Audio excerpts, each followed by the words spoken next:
start it this way. And we're going to be talking a whole lot of basketball today. And because of that, football buffs, just wait a little bit. We'll talk about the Champions League.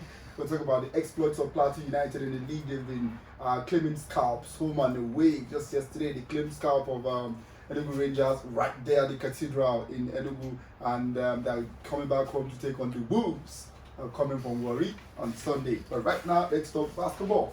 I understand that some basketball tournaments are lined up for this Yuletide season, these holidays in Jos and environs, and I have some people here in the studio who will be telling us about one of them. But before then, let's get to meet the guys who have in the studio. Let's start with you.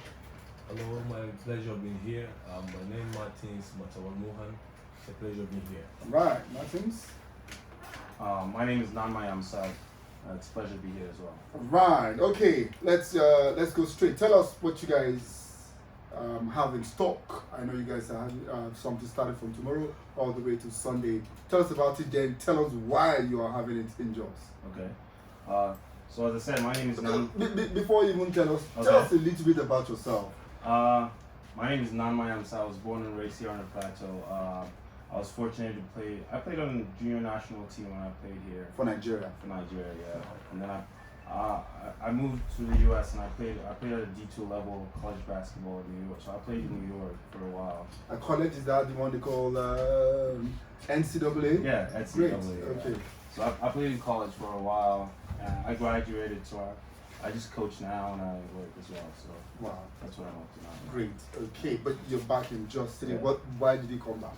So I came back because I have a little non-profit organization, and we're hosting a tournament. A non-profit organization is called the Niger Sports Outreach, and we're hosting a little tournament, 3-day tournament. So it's all about just giving back to the community. You know, like we were born and raised here, so why not do it here? Why take it somewhere else? Why we can do it at home? So that's the whole point. We just want to give back to the community, bring people from all over the state. Like, let's have fun and let's enjoy basketball.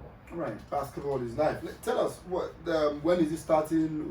If you can tell us some of the teams that are registered already. I understand University of Jos are coming hot. They're coming like 2 teams. They want to claim some laurels before the year runs out. Tell us a little bit. Thank you once more. It's going to start by 20th December, and it's going to end by 22nd December, as you earlier said. And we're spreading teams all over from Jos per se. But we have a lot of teams that have registered so far. We have almost completed now. We have team from St. Oliver's Bukuru, we have DK's Pillars, and we have a team from University of Jos and around. So it's been expected everybody should be around, and at the same time, we're still welcoming fans and people to come over there because there's a spectacular shows for everybody and a pleasure and a surprise for everybody. Right. See basketball back on Plateau as well. Okay, just in case you're listening at home, I have a group of other guys in the studio. I have Mr. Alex, I have Enema. These are basketball balls here in Plateau State. But tell us, why are you organizing this tournament? What is your aim? I mean, the goal is to take basketball to a whole new level. Like, it's been a while since there was this kind of excitement for basketball here in Jos. Like, I remember back in the day, like, there used to be excitement for basketball. Like, we would go to Jogara tournament. Like, there's always excitement, you know. So we're trying to get back to that and even take it to a different level. Not just, okay, let's do the norm, you know. Like, there's a certain level of talent that always comes out of Plateau State, and we want to even take that. We want to even make that even greater than it is, you know. So that's the goal, is to like bring it back. Like, start with the grassroots, start with the kids. Like, let's develop all the kids. Let's give them stuff out. Let's make sure they're excited, you know. Let's make it an annual thing. Let's make it even more than an annual thing. Let's track kids throughout the year, see how they're doing, give stuff away, you know. So that's the goal, is to like, let's improve the condition of basketball. Let's do a project. Let's fix a court here and there. Let's make it better. Let's put lights, you know. Like, this year's is really small compared to what we want to achieve, you know. Like, we want to achieve something great. We want to start, but we want to start it this year, and we want to make a statement. Okay, this is what we're doing. You know? Great, Steve. You know, Nigeria, Plateau is all about football. The government spends a lot of money on the footballers, and then next to nothing on basketball. And I'm sure you've been hearing stories of the fortunes of basketball dwindling here in Plateau State. Of course. 3 seasons. Our best players are attracted by other teams. They go to play for other teams and all, and then we are left to just wallow in what do you think? What do you think can be done? I know we have a sports loving governor, but it's more of a football loving governor. What do you think? Do we need to increase the narrative or what? Because we have people coming from all over the world just to try and make a statement here. Well, David, I think the only way to draw their attention is organizing such tournaments. Now, this is someone that has been out of the country for years. Coming back home, he is trying to tell us that, look, we have a little bit of need here on the plateau. We talk about the issue of basketball, likes of Plateau Rocks, Plateau Peaks, where are they today? Of course, a lot of things are happening. Even the MBBF, we have issues. We have two factions now. We have a president and Kida as also Tijani Umar. Now, these are structural issues now.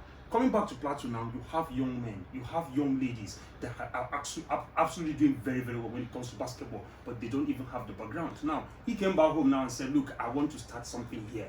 He said, this particular edition is just something small. Now, meaning by next year, it's going to be bigger. The governor is listening. The governments are listening. A lot of people on the plateau are listening. I think we need to come out and say, look, it's enough of football. Go to the stadium on Sunday and you see a huge crowd watching football. But go to basketball centers, you don't get that here. So I think it's a big call for Plateau State government to step up as well.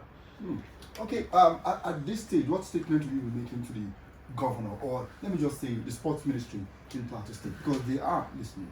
I mean, like we always try to wait for government to do stuff. Like we're not waiting anymore. That's what it's about. Like we're not trying to wait till we get support from government to do stuff. We're trying to do stuff on our own. If they want to support it, they can support it. But like we're tired of waiting. We can't keep waiting. Like so that's the goal now. We will keep fighting, even if it takes a couple of years. But we're gonna keep fighting until the standard of basketball has changed. And that's what it's about. Like if we keep waiting, we're gonna keep waiting, so we have to do something, and this is how we started. It starts with all individuals saying, okay, we've had enough, like let's do something about it.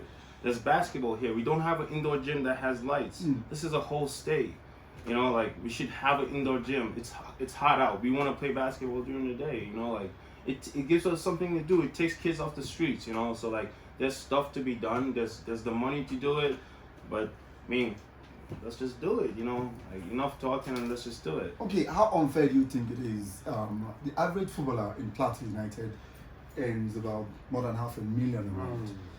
And then you don't have an entire team having that player's monthly stipend just to take care of the team and all. How unfair do you think it is? Well, on that aspect, I feel it's something that needs to be really considered. Why? Because the football, they've already invested a lot in football. So that's why you can see such huge amount of money is coming from the football. But I would want them to understand that this time around, basketball is something that it makes a lot of money out there in the States. When you visit out people that are playing out there, you see how they're making money. So we want the state, the government right now, to look at it very critically. It's something that they can invest on it as well, and they bring out money, and you see things will change definitely in the state. But I also want to give a kudos to my friend and my brother as well, and for having such initiative to come down home with it. He's just making this thing for free, and he has some stuff for free, canvas and t-shirt, jersey for free. So when somebody is coming out with such things, definitely it's a waking call for the state, for the government to look at it and say, yeah, it's a good package for people to now invest in it and see how to support it by people putting hands together. Then at the end of the day, I strongly believe we'll see having such huge money coming in. Why? Because when people see it's really changing people, changing life, bringing different looks in the state and everything, you see people will definitely invest in it. Why do you think people call basketball an American game? Example, Nigeria just won AfroBasket 2019 female. Almost all the girls based in the US. Yeah, and I know half the team. Yeah, why do you think America is considered an American game? It's just the development of it, like it was invented by a Canadian. But it's like you take something, you can make it great. It doesn't it's between like Nigeria and Ghana. Like they do stuff, we take and make it great. We take stuff, they take it and make it great. It's just like that. If you want to make it great, we can make it great. So like basketball, it's just like they develop kids at a very young age. Like let's take LeBron's kid for example. Like, do you know how long that kid's been playing basketball since he could say the word A? Like he's been playing basketball. Like of course he's gonna be great. You know what I mean? Like, but we start playing when we're 14, 15. Like there's a huge difference IQ wise when you're playing. There's a huge difference. Like there's a huge difference skill wise because like they got rid of all his bad habits when he was 4 years old, and you're getting rid of yours when you're 16. There's a huge difference. Like so, like basketball is all skill. Like you can be really athletic without skill, and it shows right away. Like it shows right away. So like we have to develop these kids at a younger age. We have to create something that starts from the primary school level.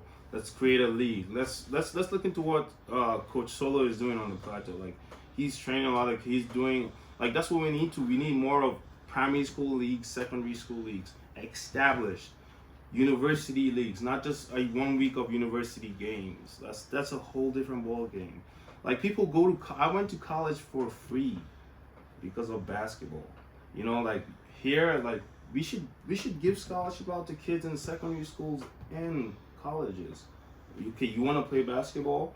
Okay, we'll have a league, the whole of Nigeria, and we'll make scholarships just for it. You know, like that's how it is. But it starts with the kids. If we don't do something for kids, then it's not gonna progress to the college level. It's not gonna progress to the university level. So basically what you're saying is you have a structural problem. The foundation is faulty. Yeah, really. We need to start from scratch. 60 skyscraper on top of a faulty foundation. Exactly. It's going to collapse at the end of the day. Exactly. All right, okay, but you know what's happening in our federation right now. We have 2 presidents, and all of them are in court. You know, and it's affecting the court cases. Are affecting. I think Plateau Peaks could not take part in the President's Cup this year because of the litigation and all. What do you think is just? I think some people are just there for the money. But what do you think? I mean, obviously, like money drives a lot of stuff, but like we have to stop. We have to stop thinking about the now and start thinking about the future. We're neglecting like the future because of the now, which is bad. If we start thinking about the future, like we have to make this great. When we start thinking about the future, then we'll like now is not a problem because how much money can you take now? You know, like you can't take it anywhere. You can't take it to the grave with you, but like your kids are gonna suffer from that. You know, like they're gonna be struggling with the same issues we're struggling with now, which is bad. You know, like we should make it better for our kids and our grandkids. You know, so like in my opinion, like you know, we can talk about opinion all we want. You know, like it's all about we have to do something about it. So like in my opinion, this is why I started this. Like let's do something about it. No matter how small, we can change one kid's life, just one kid's situation. He has the ability to change one of the kids' situation. So that to me that's what it's about. Like, Wow. Okay. This has the potential to change lives. I know it's changed so many people's lives. I know the likes of Michael Alowo Kandi. I think he had a stint in the NBA. His younger brother was my mate in secondary school, and so many other people that have gone on to make a name for themselves. But let's just come back down to what's going to be happening at the Azeez Nyako Youth Center starting from tomorrow. So just run us down what will be happening. And what time can people come out to enjoy the fun? And those that will be part of the competition, what should they look forward to? Well, as of tomorrow, it's being expected of everyone on the plateau. Even both footballers, hockey players, volleyball players, they should come and see different things happening tomorrow. We're expecting to start by 12 o'clock, but the kickstart of the game is going to commence by 1 o'clock. So it's expected of everybody to come around. You'll see surprises, you'll see talent, you'll be imagining somebody in your street that's walking every day. You don't know you got such talent. When you see him on the court tomorrow, you'll be full of surprise. So it's just a thing that we want to welcome everybody to have that mind and make yourself comfortable. You're going to enjoy staying there because we're trying to make everything peaceful. And the essence of this competition is to bring peace together within ourselves. Okay, bringing peace among the youth and make sure they use their talent for positive things. And who knows where they can aspire to tomorrow, and then it's going to be all good. All right, now, Stephen, you want to add something? Yeah, I think I have to commend them for this. It's a big deal. When you come up with such ideas, I think you need to be commended. Basically, these things rarely happen in Plateau State. I think the last time we